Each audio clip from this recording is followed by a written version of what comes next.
Salut à tous. Alors nouvelle vidéo. Dans cette vidéo je vais essayer de vous expliquer comment je fais pour avoir des métisses de chardonneret. Quelle méthode j'emploie parce qu'il y en a plusieurs. Quel type de canarette je choisis pour le chardonneret. Donc voilà, ça sera la petite vidéo d'aujourd'hui. Donc je vais essayer de vous expliquer ça. Voilà, ici vous avez mon couple de chardonneret major avec le mâle agate tête blanche et une femelle porteuse de tête blanche. Voilà, celle qui vole, c'est la femelle. Le mâle est au perchoir. Voilà. Alors, je vais vous montrer ici. Ça, c'est mon couple de l'année passée. Donc, comment je procède? Au fait, il faut essayer de mettre vos oiseaux le plus rapidement possible ensemble. Donc, la première méthode consiste à les mettre comme ceci. Donc, avec une grille. Voilà, on sépare le mâle de la femelle. Et on les laisse voir à travers la grille. Voilà. Cette méthode, je pense, est la plus employée par les gens qui font des métisses. L'avantage de cette méthode, c'est qu'on peut préparer la femelle. Donc on peut lui mettre la pâtée et les choses qu'elle a besoin. Et on peut entretenir ici le mâle d'une autre manière en mettant des graines plus blanches et lui donnant plus de cantovite et du fertivite. Même des pinkies vivants pour exciter le mâle. Donc ça c'est la première méthode. Donc la première méthode consiste à les séparer avec une grille, pardon.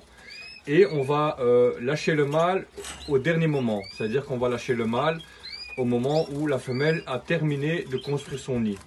Donc ici on va lui donner de la charpie, on va mettre un nid sur le côté. Et une fois qu'elle aura construit son nid, on va lâcher le mâle et normalement la femelle va se proposer au mâle. Et le mâle devrait la cocher. Donc ça c'est la première méthode. La deuxième méthode, c'est pratiquement la même.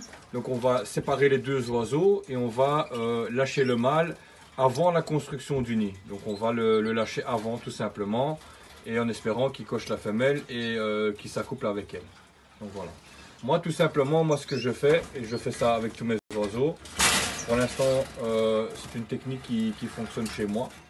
Je n'ai aucun problème. Moi, ce que je fais, c'est que je lâche les oiseaux ensemble le plus rapidement possible. Donc, voilà.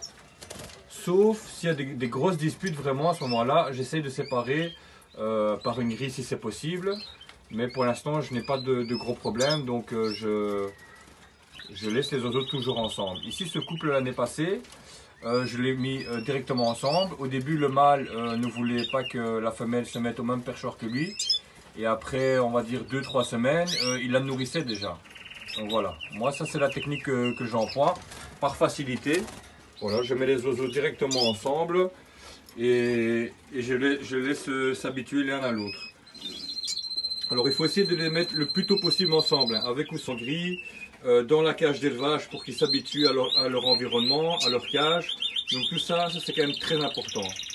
Alors il faut voir que la mère est bonne nourricière, donc si jamais vous avez d'autres couples, comme ici, à ce moment-là, si vous voyez que la maman ne nourrit pas bien ici, on peut toujours déplacer les jeunes ou les couver par après. C'est-à-dire que les nids suivants, les œufs seront sûrement fécondés. À ce moment-là, on déplace directement les œufs et on emploie ce couple-là, tout simplement juste pour faire les œufs fécondés.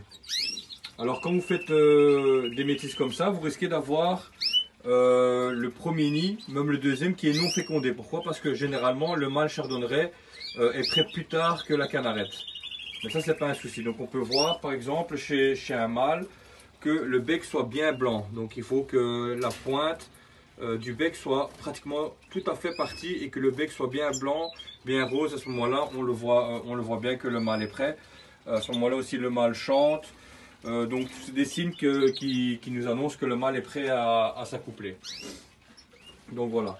Ici moi je travaille avec un éclairage. Donc ça ce sera une petite vidéo que je vais faire aussi pour expliquer aux gens comment travailler avec un éclairage artificiel. Donc moi j'emploie ici une minuterie, etc. Donc ça ce sera dans une prochaine vidéo. Mais bon voilà, ici pour les gens qui m'ont demandé cette petite vidéo, voilà je la fais. Il n'y a pas de grand secret pour faire des métisses. Il faut mettre un mâle chardonneret avec une canarette et on laisse faire. Alors pour le choix de la canarette, ça par contre c'est tout à fait différent. On est mieux de prendre donc une femelle agate. Donc ça c'est une femelle agate. ici c'est une femelle agate mosaïque rouge, mais on peut mettre du mosaïque jaune également ou une agate sans mosaïque, du moment qu'elle est grise comme ça. Alors on peut mettre aussi des femelles de cette couleur là. Je vais essayer de vous la montrer. Voilà, cette couleur là, c'est bien aussi. Donc celle-là elle est brune. Voilà, on est toujours dans du agate, hein, dans du sombre. On peut mettre une femelle verte, malheureusement j'en ai pas. Alors on peut mettre une comme ça par exemple, ça aussi c'est bon. Qu'est-ce que j'ai encore ici? Encore une mosaïque, agate mosaïque. Alors tout ça c'est des femelles qui sont plus appréciées par le chardonneret. Celle-là aussi, les bordeaux, comme ça. Comme ça, donc ça c'est une portugaise arlequin, ça devrait aussi être bon. Alors on a ici Bordeaux encore une fois, voilà. Donc tout ça c'est des femelles qui sont, on va dire que c'est un petit peu plus facile. Ce qui va être plus compliqué c'est d'accoupler le chardonneret à un canari blanc ou un canari jaune ou un canari tout rouge comme ça ou orange. Ça je pense que c'est plus difficile, mais bon voilà, au plus tôt qu'on les met ensemble, au plus de chances qu'on a que les oiseaux vont s'accoupler.